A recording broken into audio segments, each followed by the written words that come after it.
It's time to pop it, you know what I mean? Time to give me my flowers, you know what I mean? I don't want them later on when I ain't here. God damn it, you know what I mean? I want them right now, so. Give me flowers.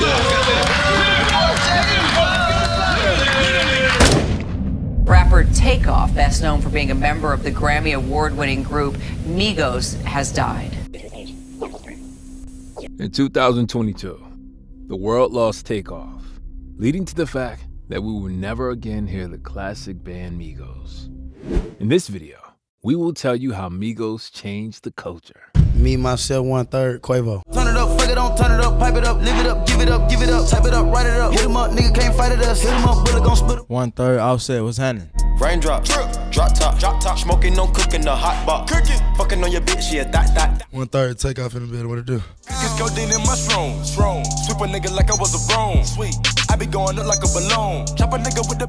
Born and raised in Lawrenceville, Georgia, Quavo, Takeoff, and Offset were extremely close before rap. Quavo is Takeoff's uncle, Quavo's sister is Takeoff's mother, and Offset is their cousin. With no father figures present, Quavo's father passed when he was 4. Takeoff and Offset's respective fathers abandoned them when they were young. Quavo's mother would often look after all 3 boys, supporting them with her work as a hairstylist. Observing how Quavo's mother, despite the difficult situation, continued to take care of the children, the rapper himself realized that it was time to grow up. At that moment, I became concentrated, he says. I decided to succeed at any cost. I'm on the interview, Ma.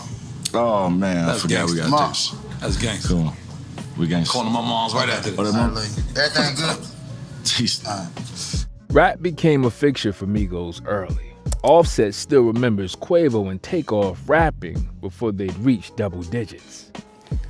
My boy Take was rapping first, man. He the youngest. We was all out going crazy, running around. My boy Take, We all rapping first. They just real. play other Take sports. might not listen, man. They just play sport. I never played a sport. I can play sport. I just fully want to go to the party. In fact, Quavo began recording under the sobriquet Crunk Boy by 8th grade, pressing up CDs of his music and handing them out to classmates. Everyone laughed at me, Quavo recalls. They were saying the words and kind of laughing and joking about it. My boy Offset had to freeze them and say, "This shit hard." Back then, Offset didn't care too much for rap. He was taking part in this music video. That man is great too. MIGOS' early history dates back to the year 2008. In hindsight, perhaps Offset's encouragement was the catalytic event, the initial MIGOS spark. Quavo pushed Offset to rap shortly after. I didn't know how to rap, Offset explained. Quavo wrote my first rap, and we went from there. The following year, Quavo and Offset's first year of high school, the trio formed their first official group, Polo Club. Though they don't shirk questions about their former incarceration, Quavo writes it off as an innocent diversion. It was just some shit to occupy our time, he says. We knew we were going to get better over time. Takeoff was in love with music since he was a child. His plan A was music, and there was no plan B. If it weren't for music, God, and family, he didn't know how he would have lived. Take off, get you with that 40, make you blessed on 2 bad bitches in my lamb, happy a sucker, 12 high lurking, so a nigga got them hollow tips will make you flip, we dip you just like some chips, fuck that, me, I do not. Offset's troubles with the law began in 2011. He was arrested for theft and the possession of marijuana. I'm not a criminal, Offset reminisced about this. I was just young. I was just doing things different, but I was hiding it from my mother. I was hiding the drugs from her. According to him, the illegal street business was part of the business plan. It was a way to raise capital to launch MIGOS.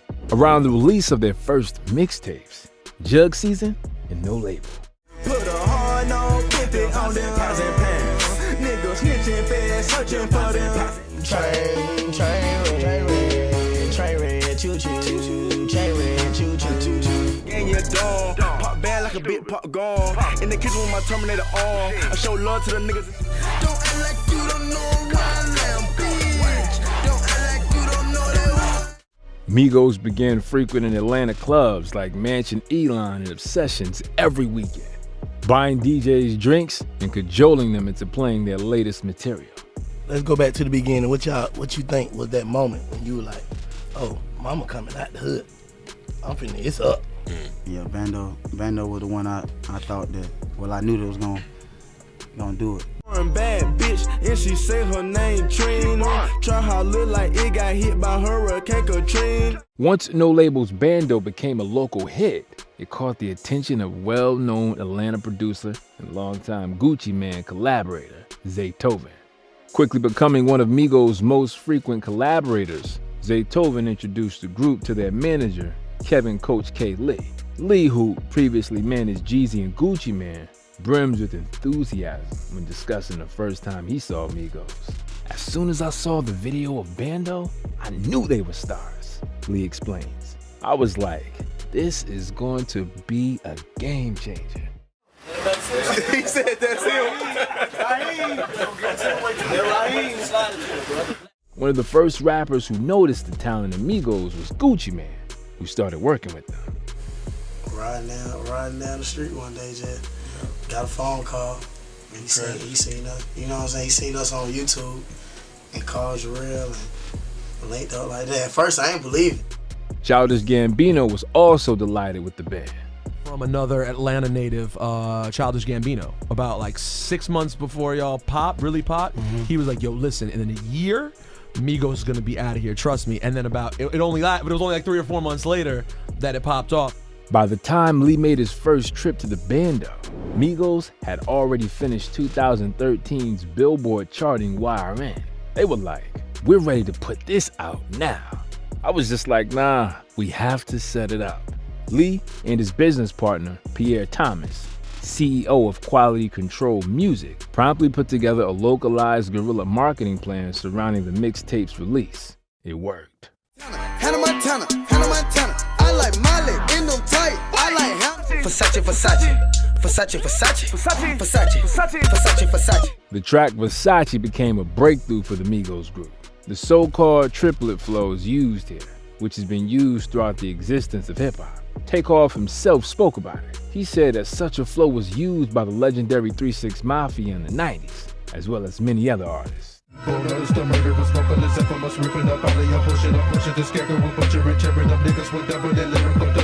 However, Offset rightly noticed what the highlight of their flow is. It's always been a triplet flow, but the cadence on how we was on top of beats, the bounce that we come with. And they think it's mumble rap. Yeah, they think it's mumble rap. It was too many bars. Y'all can pick out any lyric from each verse, anybody's verse, and we can tell you every last bar we said.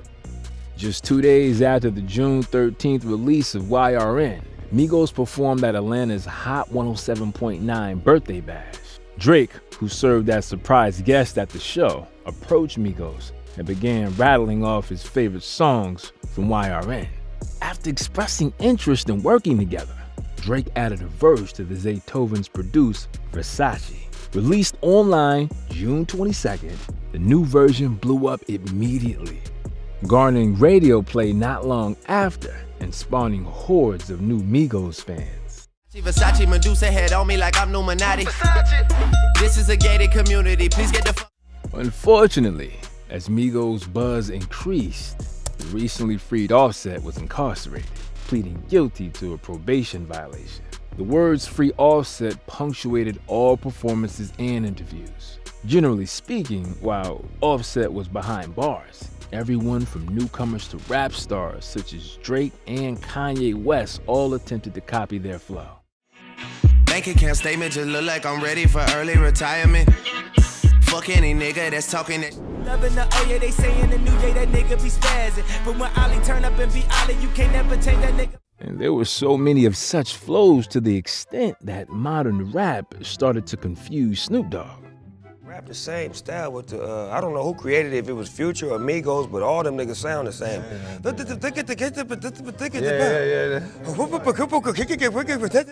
Actually, Migos compare themselves to Outkast. We kind of like the new Outkast. They're comparing us to the Beatles. They're comparing us to legendary people.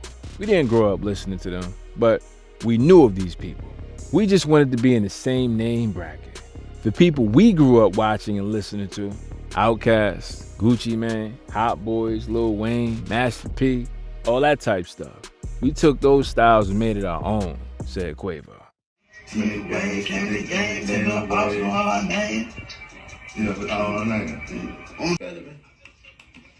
I keep a Glock on me, I keep the Glock on me, but I keep it in the sky, so brother supplying bitches rocking with me. Yes! No, I'm just playing. I was really just playing that right there. Tone to tone. Come on. How you talking right there? They dropped 2 more releases in 2014. No Label 2 and Rich Nigga Timeline. I'm activist with my shirt up, screaming, put the word like Machiavelli. You see the label? You see? Nigga, I got the antidote. Coke and baking soda minerals. I got a brick in the night. Nigga, won't niggas sit and left by yourself. Now who the hell in the cinnamon? Sweet. I'm checking my agenda. You niggas acting feminine. On enough, I pay my dividends. Migo, I'm a citizen. You know, wish it. Then fuck your partner. Grandma told me trap on the block and bang him like OJ Mayo. You niggas are wicked, but you take off on my back. Told me trapping and dabbing. After 2015, a lot of things came out. So let's listen to a few works from different records. Pipe it up. I stand on the stage and I pipe it up. Get a regular hotel, I pipe it up. Go buy a bando, then I pipe it up. Time, let me pass one time. Let mama staring at me, hit the one time. One time. I got my jacket, my shirt, and my jeans and my shoes, I'm killing it. Gucci, my Audi, my Robert, that Billy, that Mazda, you riding that fin in it. Even then, they were called the most controversial rap group in America. And now, let's figure out why. A MIGOS concert ended after 6 members of the audience were stabbed during a fight. In a separate incident, a 19-year-old woman reported to the police that she was robbed by several men at the show, who followed her into the bathroom and then attacked her and stole her purse. They be pissing me off because they're messing with a lot of our money by putting out our name on something that has nothing to do with us, Takeoff told the Daily Beast. You can see in the pictures that we're on stage performing and doing what we do. They even had beef with Chief Keef, which led to Quavo's chain being stolen.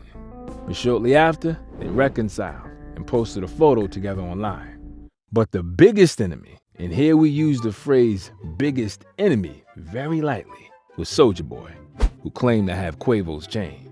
Text you my address, nigga, at 1 o'clock. I waited for you to 7 o'clock. We supposed to catch the fade one-on-one, put it on World Star. You never showed up, nigga. Fuck that nigga.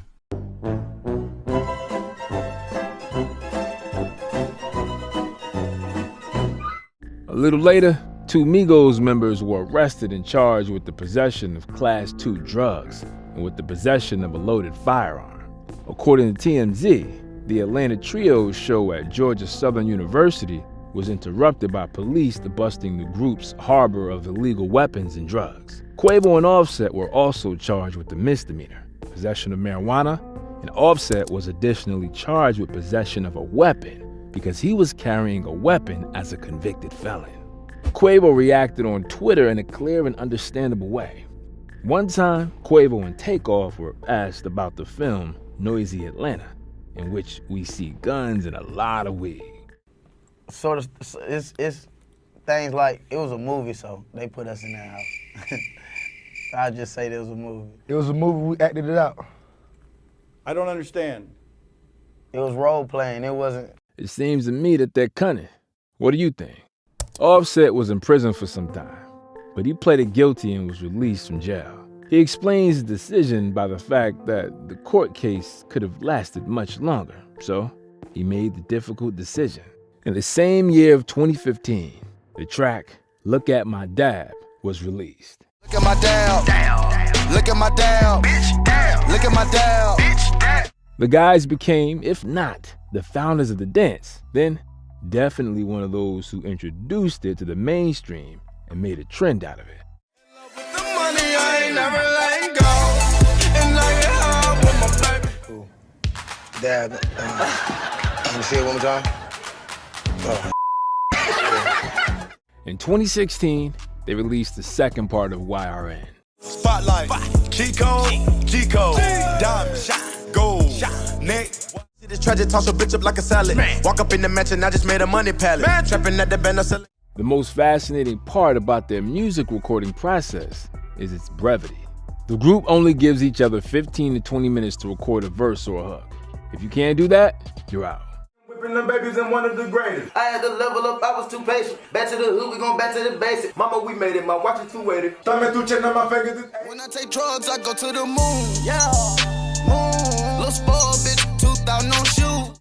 And then they released a track that took the Atlanta band to the next level. And yes, we're talking about Bad and Bougie. The banger debuted at #1 on the Billboard chart. Raindrop, drop top, smoking, no cooking, the hot box. Cooking, fucking on your bitch, yeah, that. Offset came up with the Raindrop drop top hook when he was dealing with some drama. I had some little situation going on with life, family stuff going down, he told Rolling Stone. So I went down to the basement to record. Sometimes that's the best time to get music off. You might be mad, make some crazy shit. The secret of this track was simple. They wrote it for females. That's why it was so popular. It reminded me of the words of Tupac, which was said before Biggie got popular. If you want to make your money, you have to rap for the bitches. Do not rap for the guys. The bitches will buy your records, and the guys want what the bitches want.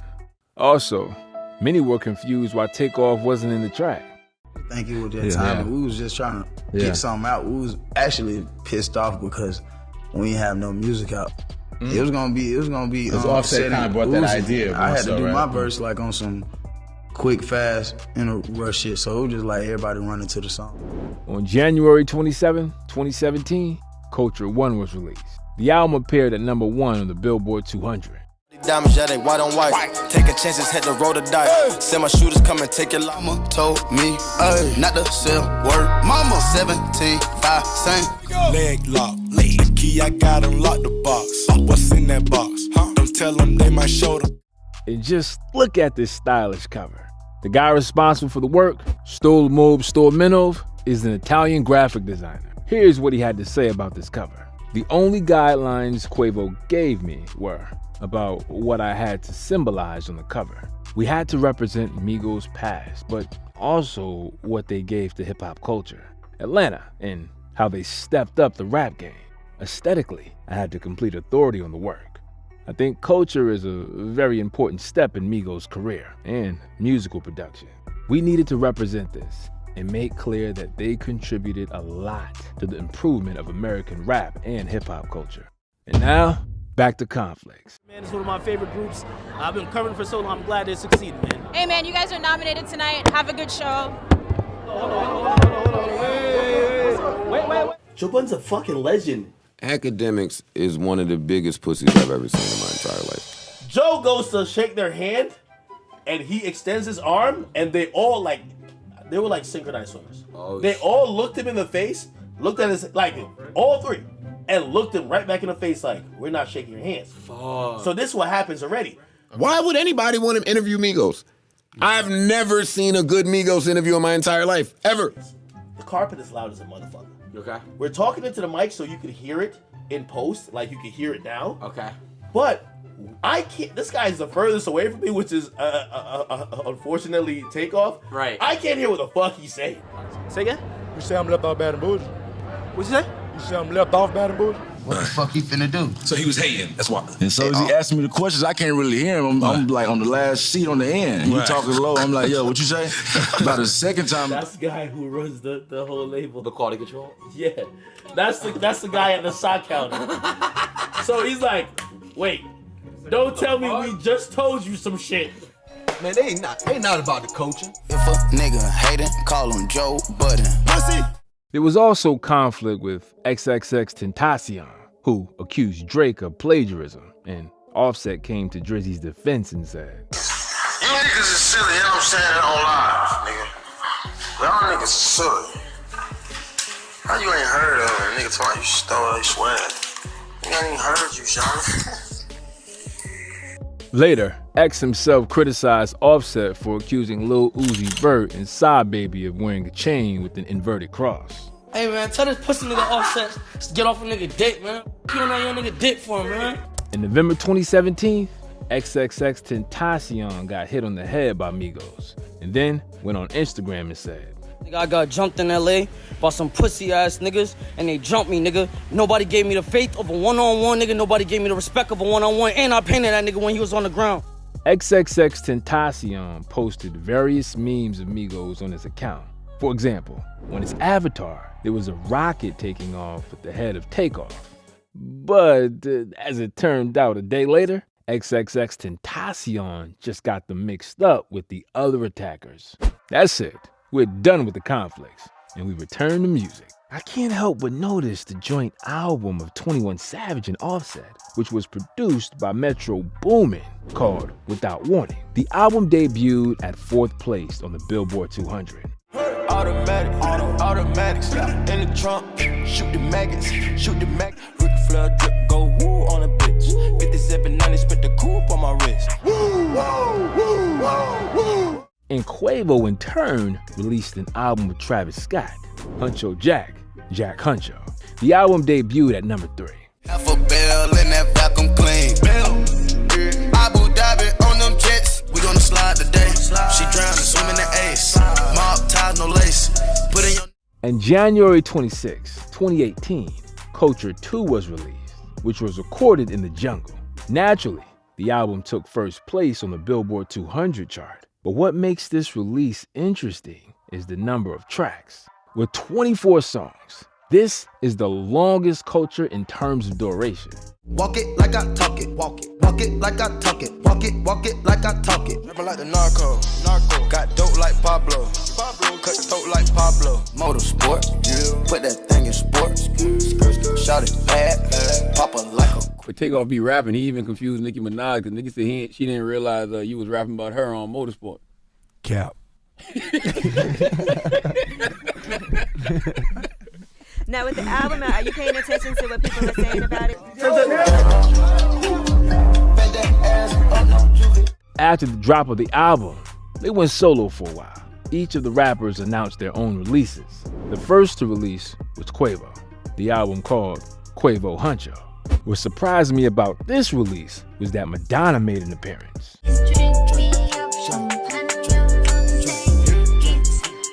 Working me, she working me, urging me, it be urging me. With me and get rich, pop one off, then she fly through the city. The album debuted at number 6 on the Billboard 200, and Quavo had the worst debut of the Migos on the chart.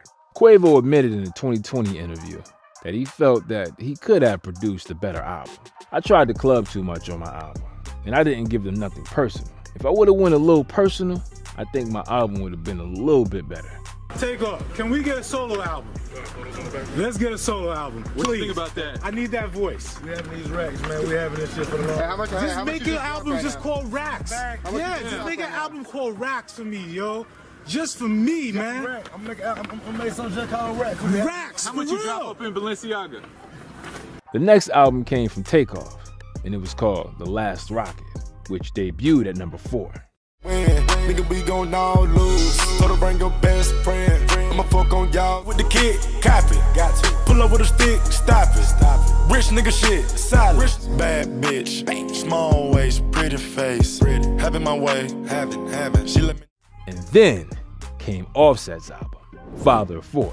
This album also debuted at number 4. I can feel the money.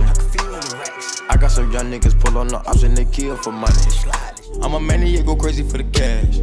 Green Lamborghini, paper tags. Riding through the city, 30 mad. They do anything for clout. Do anything for clout. Bitch, watch your mouth. Bitch, stay. And if we compare the albums in terms of streams, at least on Spotify, then Offset won. He has more streams than Quavo and Takeoff. What album did you enjoy the most? Comment below. What's your go-to noise? It's like yeah. What's yours? Hey! What about you, Takeoff? Mama! The boys reunited. No masterpiece. 10 bad bitches and they after me. One bad bitch look like a master. Motivation got to be different, right? When you 18 and you doing that 8 years ago, there's a different like you doing it for what? You probably doing it for money, right? You probably doing it also to change it, get that bag, get out that situation. But now, that's respect on your craft is everything though. More even than from the beginning. Just the respect on the craft. We always wanted our respect on the craft. That's how we came in. And they started working on Culture 3. This album was the final of the trilogy called Culture. It took them 2.5 years to write the third part. Some songs were recorded right before the drop of the album. During this period of time, they recorded about 700 songs, but chose only 19. I can't get caught up, I can't be on cheaters. Look at them people, you know what it is, go put that dope up for they breathe. Straightening, yeah. Don't nothing get straightening but straightening. Don't nothing get stand too long like you seen a ghost. So whip out your camera, take you a pic. So when you get home, get back on your phone. The album debuted at number 2 on the Billboard 200 and was highly praised by critics. But streams on Spotify were a little worse than for the first or second Culture. After this release, the guys split up. Quavo and Takeoff started working together, while Offset went on his own. Many begin to say that they had a fallout, but these were just rumors. You know what I'm saying? We stand on motherfucking loyalty, and this just about us. When things ain't right, sometimes you gotta goddamn move on. And as Takeoff himself said, I always wanted to release a small collaborative album with Quavo. Why not? Why can't I do it? The last track of the MIGOS group was We Set the Trends. Trends, bringing it in cash. I'ma have to call my account to make sure the shit. Well, as for Quavo and Takeoff, they released the album, only built for Infinity Links. All eyes on my game, 100,000 kiss the rain, foreign exchange to change. The way the load drop, she might think it's out the sky.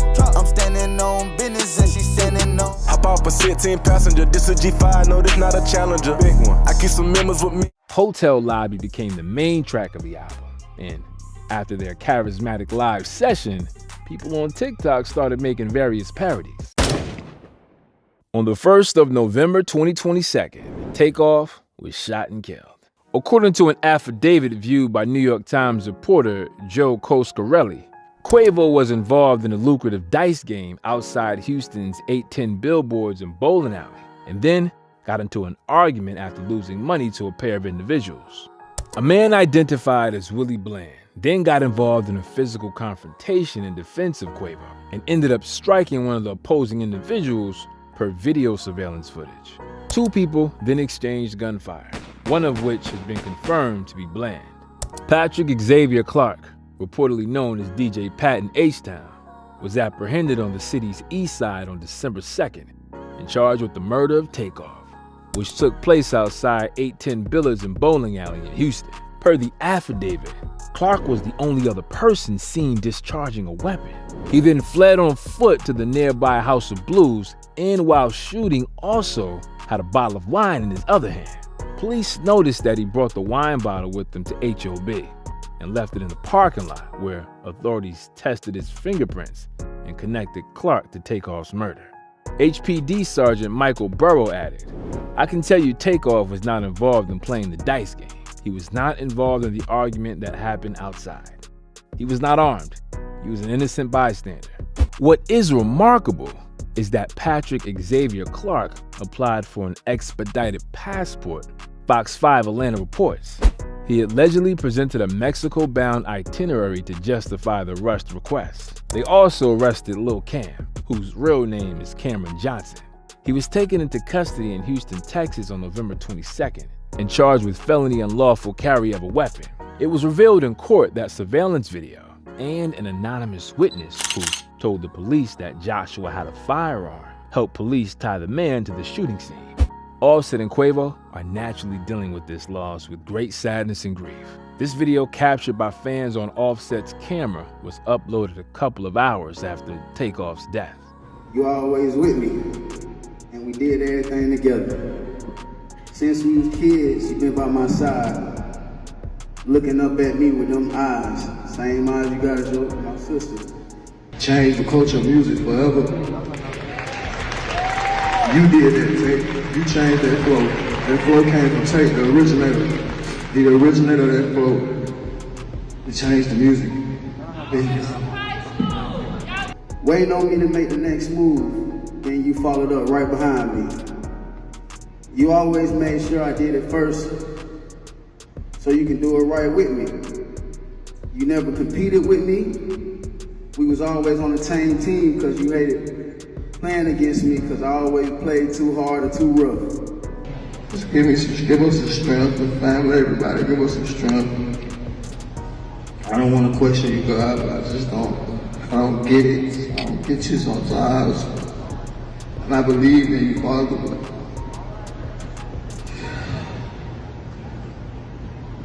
Rest in peace, Kersnick Kyrie Ball. This was the history of the Migos group. And thank you for a band like Migos that has left a huge impact on hip-hop culture. If you like this video, please like and subscribe to the channel to promote the video. Bye, everyone.